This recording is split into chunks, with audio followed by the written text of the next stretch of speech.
नमस्कार साथियों, कैसे हैं आप सब लोग। आशा करता हूं आप सभी स्वस्थ होंगे और मस्त होंगे। मैं मोहित आपका स्वागत करता हूं इस निःशुल्क शिक्षा की क्रांति के अग्रणी प्लेटफॉर्म एल क्लासेस पे। साथियों, हम पढ़ रहे थे राजस्थान राष्ट्रीय व अंतर्राष्ट्रीय संबंधित करंट अफेयर, जो आपके आगामी आने वाली सभी परीक्षाओं में बहुत ही महत्वपूर्ण साबित होगी और हो ही रही है। स्टार्ट करते हैं हम आज का सेशन क्वेश्चन नंबर 1 से।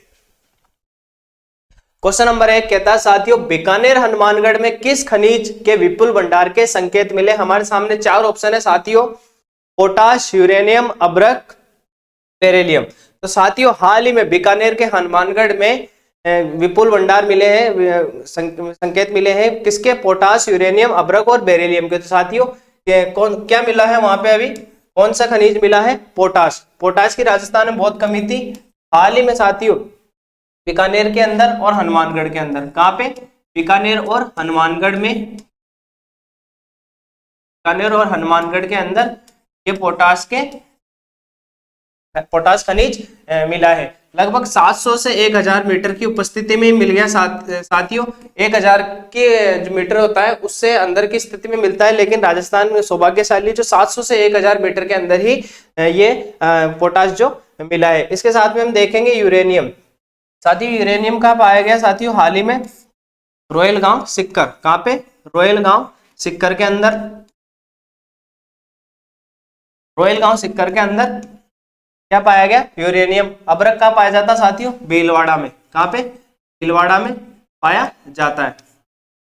चलते हैं अगले क्वेश्चन पे साथियों।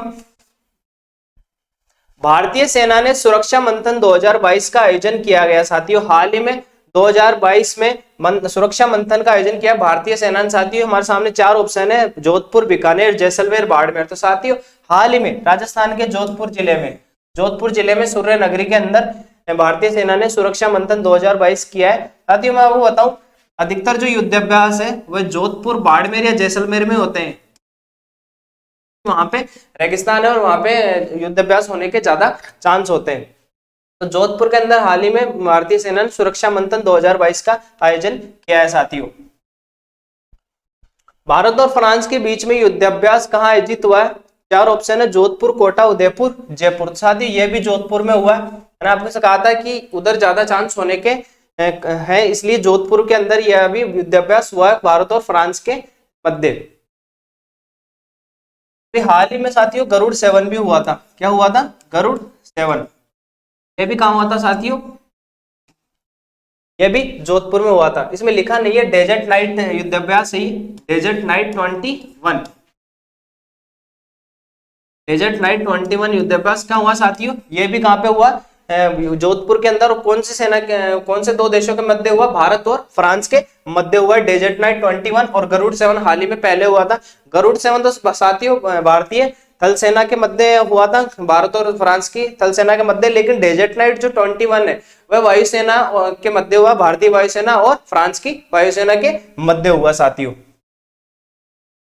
शिक्षा दर्शन कार्यक्रम कब प्रारंभ हुआ साथियों। 4 ऑप्शन है, 1 जून 2022, 1 जुलाई 2020, 1 अगस्त 2020, 1 सितंबर 2020। तो साथियों, हाल ही के अंदर 1 जून 2020 को शिक्षा दर्शन कार्यक्रम का प्रारंभ हुआ है। कितनी तारीख को, 1 जून 2022 को। ये है क्या, मैं आपको बताऊं, जो प्रसार भारती है भारत की, कौन है साथियों, प्रसार भारती। जो दूरदर्शन आप देखते हैं, डीडी राजस्थान देखते हैं, वे सभी प्रसार भारती द्वारा निर्देशित किए जाते हैं। उसी के आधार पर राजस्थान का जो चैनल है, राजस्थान दूरदर्शन है, उस पर राजस्थान सरकार द्वारा एक कार्यक्रम चलाया जा रहा है कि सप्ताह में मंडे से लेके सैटरडे तक शिक्षा दर्शन कार्यक्रम चलाया जाएगा, जिसमें आपके जो शिक्षा से संबंधित बातें हैं, जो भी आपके सिलेबस है 1 से लेके 10वीं क्लास तक के मध्य, उनकी क्लासें वगैरह चलाई जाएंगी बिल्कुल निःशुल्क राजस्थान दूरदर्शन चैनल पे।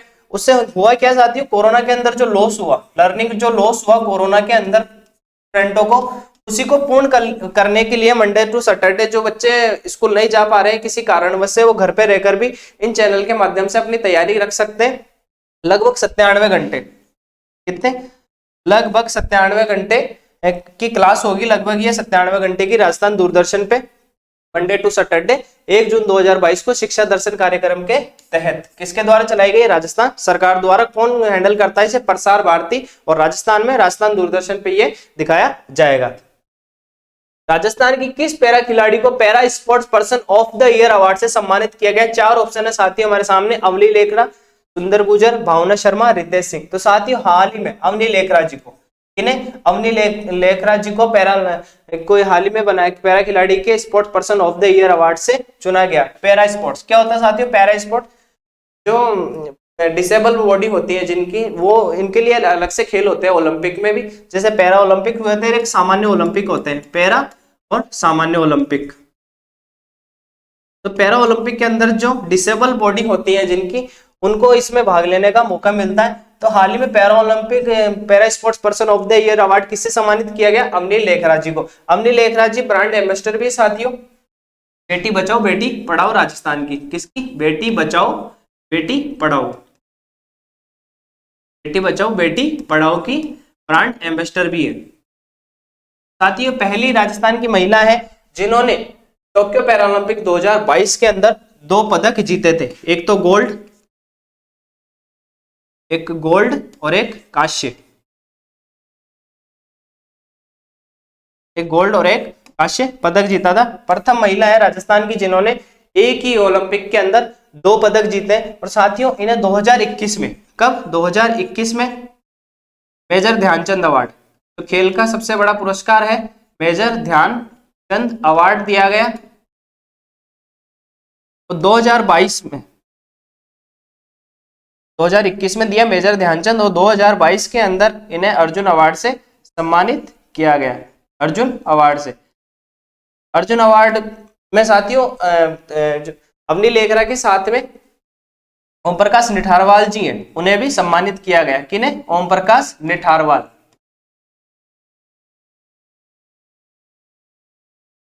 ये सिक्कर से है, मूलतः कहां से है? सिक्कर से। अभी राजस्थान पुलिस में ये कार्यरत हैं।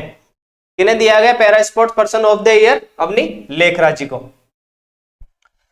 1 दिसंबर 2022 को मुख्यमंत्री लघु वाणिज्यिक वाहन स्वरोजगार योजना की शुरुआत किसके द्वारा की गई? साथियों 4 ऑप्शन है, शकुंतला रावत, अशोक गहलोत, सचिन पायलट या बलजीत यादव। तो साथियों हाल ही में शकुंतला जी रावत के द्वारा शुरुआत की गई किसकी? मुख्यमंत्री लघु वाणिज्यिक वाहन स्वरोजगार योजना। तो साथियों बताऊं यह है उद्योग मंत्री राजस्थान की। राजस्थान के उद्योग मंत्री कौन है? शकुंतला रावत। कहां से है विधानसभा सीट इनकी? ये बानसूर से है, बानसूर अलवर से। कहां से?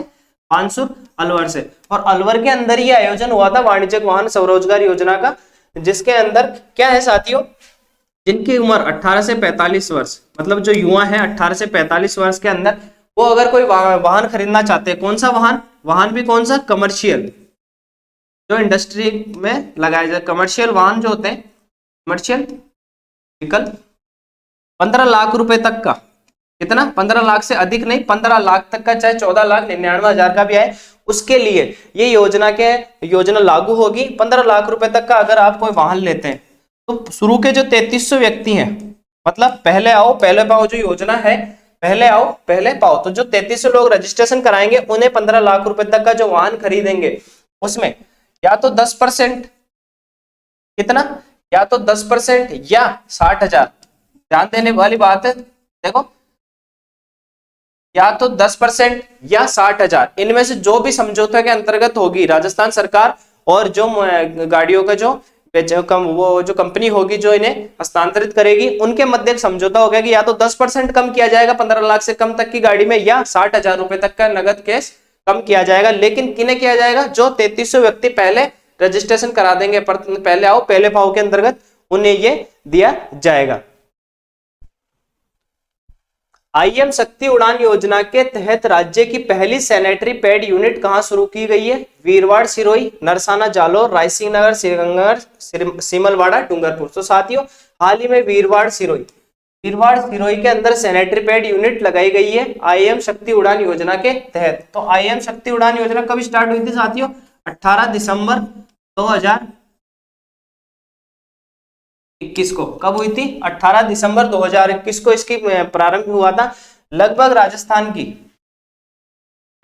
की 3 करोड़ महिलाएं व बालिकाओं के स्वास्थ्य को ध्यान में रखते हुए यह सैनिटरी पैड का कार्यक्रम प्रारंभ किया गया। कब से चलाई गई योजना? 18 दिसंबर 2021 से लगभग 3 करोड़ महिलाएं व बालिकाएं 3 करोड़ महिलाएं व बालिकाओं को सैनिटरी पैड दिया जाएगा ताकि उनके स्वास्थ्य संबंधी राज्य सरकार सजग रह सके।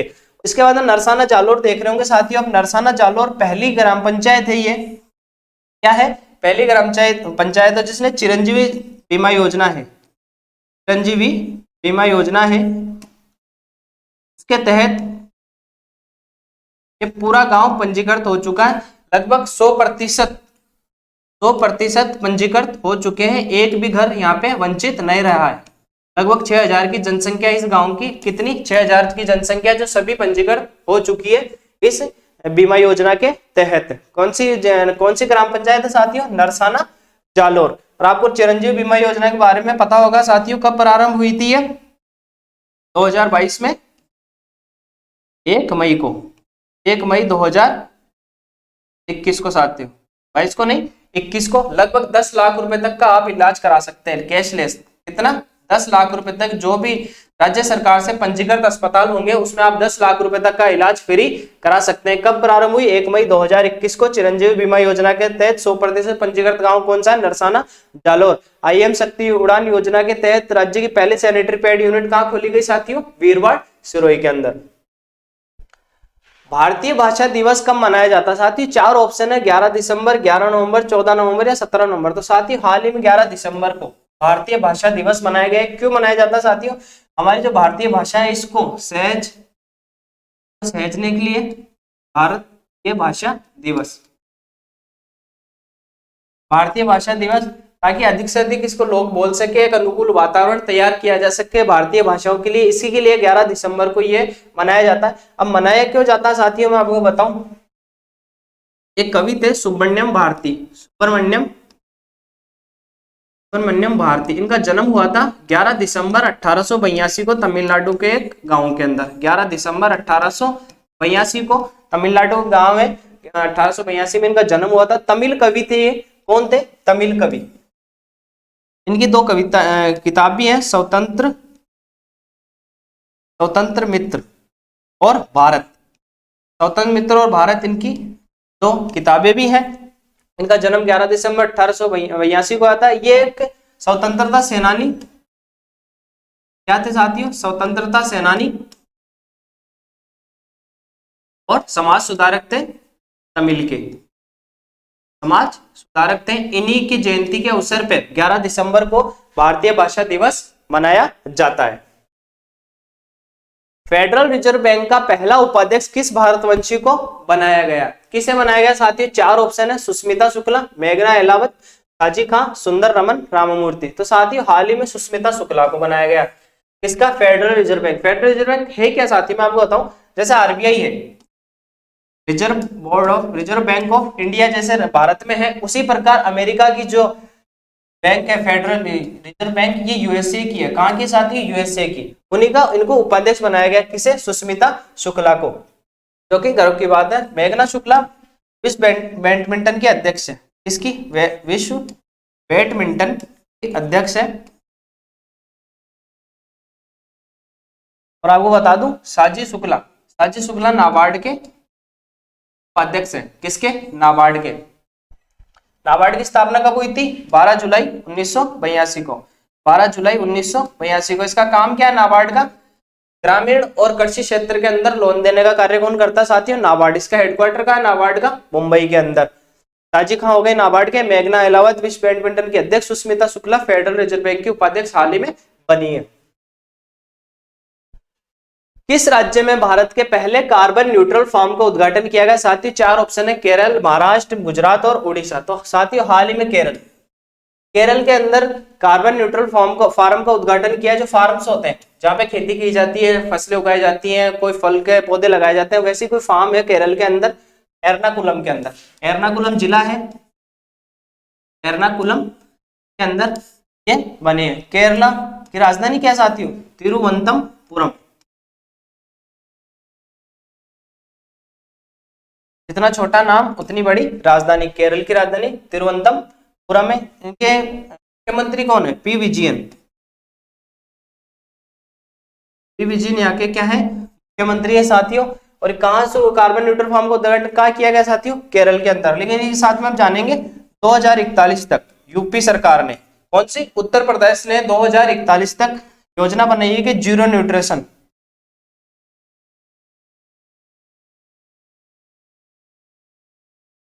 जीरो उत्सर्जन,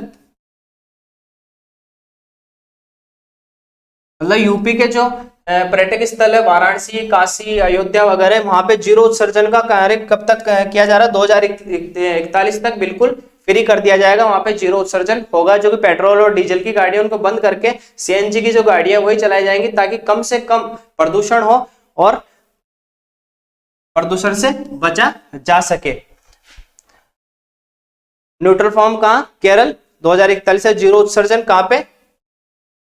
यूपी में। और आपको बता दूं साथियों, कार्बन न्यूट्रल प्रथम हवाई अड्डा, कार्बन न्यूट्रल प्रथम हवाई अड्डा, हवाई अड्डा कौन सा है? पहला लद्दाख, लेह लद्दाख का।